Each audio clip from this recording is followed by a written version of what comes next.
Hi, this is Homeschool Hopeful reviewing Matthew C.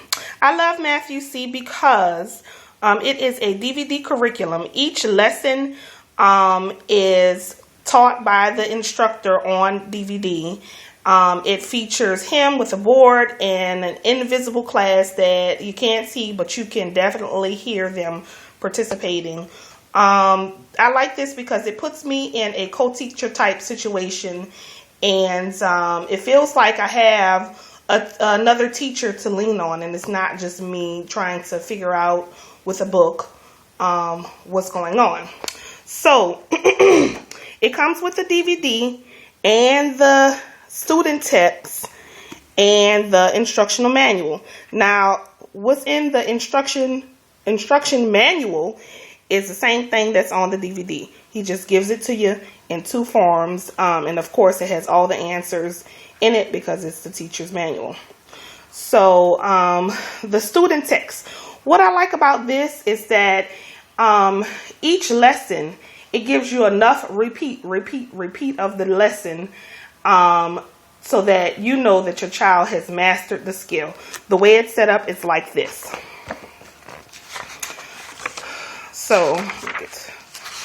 So here you have, this is lesson 2. So this is the worksheet 2A, back and front, B, 2B, back and front, 2C, back and front. Now this is just about the lesson that was just taught. There is a D, E, F for every lesson. There's 30 lessons per book. D, E, and F, or just a review of everything that was covered, even in other books. And don't worry, if you're not starting with the very beginning, he has many reviews of this, like here. Well, rounding was covered in another book, but this is, hey, remember this? And so don't worry if you're getting something else and you're like, oh, well, he didn't cover that. Now he's got to review something that I'm not sure if he knows. Well, this is kind of a mini review of stuff. So don't worry. So anyway, 30 lessons. I like this because, oh, and it has a test book too. We generally don't even do the test because by the time we finish with with worksheets A, B, C, D, E, F, we have got it. What he says is that you don't have to do all A, B, C. If your child has mastered it after just only doing worksheet A, go ahead on and go. But what he says, for every lesson, do D, E, F, because that's review, that's cumulative review, and you want to take advantage of all the cumulative review so that your child will not forget what happened in the past. So he uses math manipulatives to teach everything. He uses blocks. So here is the one block because it has one square, or unit block as he says. The 2s because it has 2 squares, 3 because it has 3 squares, 4 because it has 4 squares, and so on until you get to the 10s block because it has 10 squares. And he has a 100s block, and obviously it has 100 squares. So how does it work with addition? Well, basic one digit addition, here we go. You have the 2 block plus 5 block. The addition means to put it together, and the child physically pushes it together, and then they simply find the matching block, the block that's the same. And that's a good way to show them that the equal sign really means the same, that it's just not up there willy-nilly. It does have a meaning. So obviously the kids are going to see that the 5 block is the same. It matches, and the 8 block is way too big, and the 4 block is too small.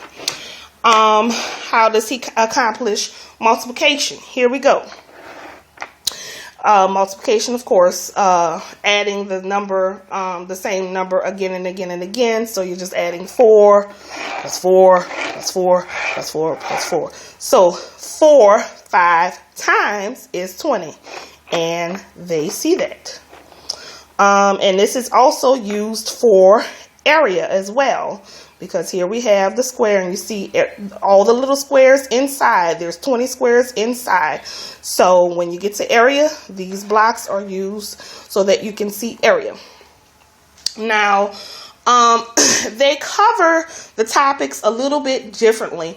Unlike most schools, public, private, homeschool curriculums, where you're covering a topic, and then say, you know, second grade, you can cover time, you can cover measurements and adding and subtracting, and that's all, you know, 2 weeks this, a week that, and all that kind of stuff. Well, he does it a little differently. In the elementary stages, he does one book per subject. Like right now, you're looking at the multi-digit addition and subtraction. So there's 30 lessons on this. Now, that is not all that he's covering. He's doing it in a strategic way. Like in this book, perimeter is covered, because perimeter is adding all the sides. And I love it. He's a mathematician. He has so many tips and tricks.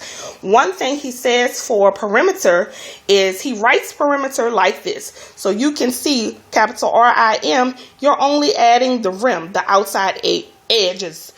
And that also frees you up to maybe come up with your own tips and tricks. When we were reviewing, to go back in the fraction book, because that's where we are now. That's where I stopped at when my son was in 4th grade, and then I put him back in public school. So we're starting where we stopped off, where we left off, sorry. And so what happened was we had the handheld dry erase board. It fell, and obviously it broke, but the pieces are still, you know, together. You just have to put everything together. So when it fell, I was like, perimeter, he can clearly see that this is the outside edges and this is area, what's inside. So he has another tip trick that I love that was presented in the multiplication book. And don't worry, there's more than what I'm saying. So he said write 0 all the way down to 9.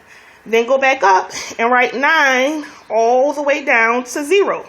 And he said, here you have the 9 multiplication facts. 9, 18, 27, 36, 45, 54, 63, 72, 81, 90.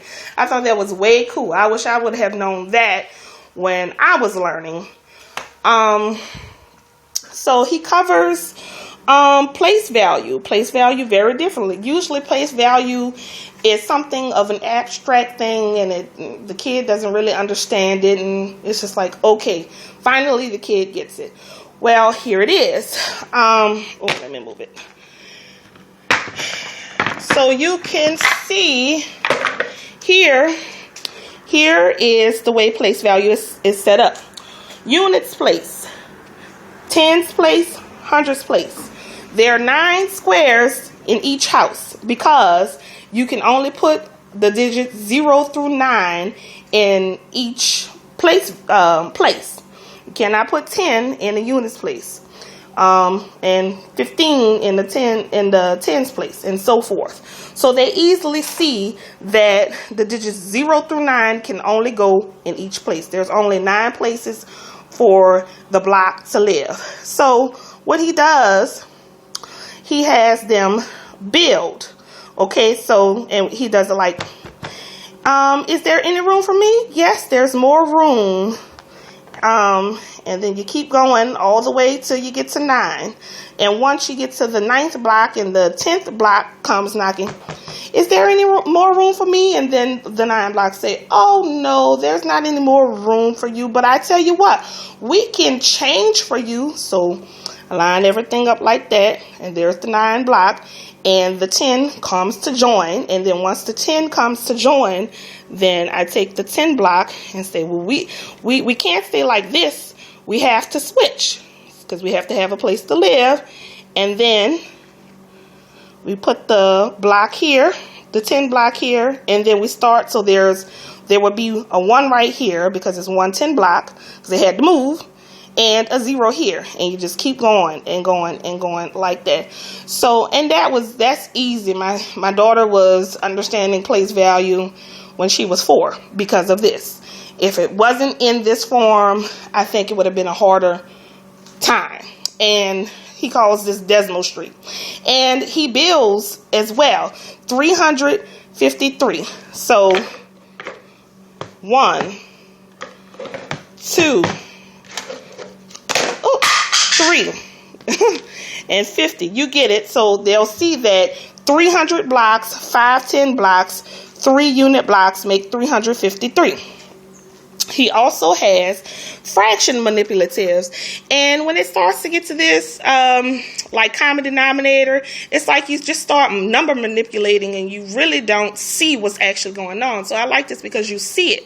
You clearly see here that you have to not only have the same numbers in the denominator, but the pieces have to match. If some pieces are big, some pieces are small, you can't do it. And here you can clearly see that right now you cannot just add this or subtract it or compare it because it's not fair. The pieces are not the same. These are smaller than these.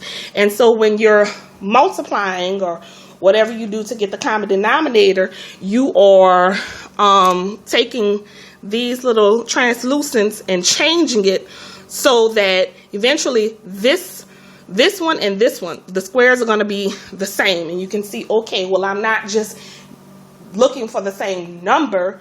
I'm also looking for the pieces to be the same. And so he does this with algebra and decimals. And I am definitely interested in what's going to happen for high school. Because in high school, you know, you can kind of move away from the manipulatives and it's just pure number manipulation once you learn the formula. So I'm probably going to do a part 2 when we get there, but we have just made it up to fractions, and we're going to do fractions and decimals this year, and then we're going to do pre-algebra next year. So did I cover everything? I think I covered. Don't forget, go to Matthew C if you're interested. He has a video for every topic, and he covers you from pre-K all the way up to 12th grade. He has pre-calculus, calculus, trig as well. So, love it. Bye.